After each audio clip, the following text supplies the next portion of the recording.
Welcome to part 4 of the rebirth of Lucha Underground, and it's time to build a roster. I don't do a lot of backstage behind the scenes stuff normally, I just did those prelude episodes to introduce the concept. When building a roster, it's important to have some stars, but as Undertaker was told by Triple H, he can't just take CM Punk, Cody Rhodes and Brock Lesnar and nerf the whole thing. So dropping down a couple of tiers and creating new megastars was the way to go. As mentioned in a previous part, Rey and Dominic Mysterio, along with Penta, are obvious choices. Plus the two Americanos, El Grande and the OG Americano, it's finally time to make them go one-on-one in a mask v mask match, leaving one of them either exiled or slated to return to their former character.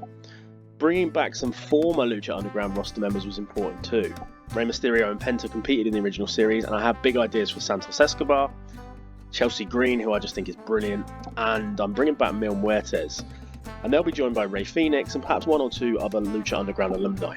Here's how I see the rosters shaping up without giving too much away.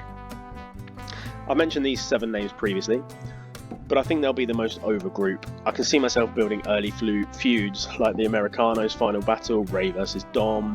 Penta is my top star to begin with, and the arrival of AJ's good friend, who is on that page, but I haven't written his name down. Santos Escobar, along with Angel Umberto, will build a stable, I think. I like Santos a lot, and I think he could help bring some younger talent up in a sort of grime style stable, again without giving too much away.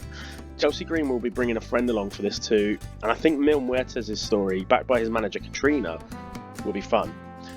And I love Los Americanos. I've always liked Pete Dunne and Tyler Bate, and they're doing great in this fun role. That's not to say I won't bring them out of it one day. The Butcher, Pete Dunne, is something I've always wanted to write. There's a little nod to his Butch name. And the great Tyler Bate fits his moustached throwback style, so keep an eye on that. But I love him in this current role. On the first episode, I plan to use the names on screen now, and I have plans for most of them. I think they'll all fit well, along with around 20 other names I've shortlisted for this.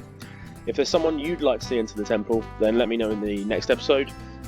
We'll take a look at some of the premises of the show and how I plan to use the El Jefe character, which is played by The Undertaker.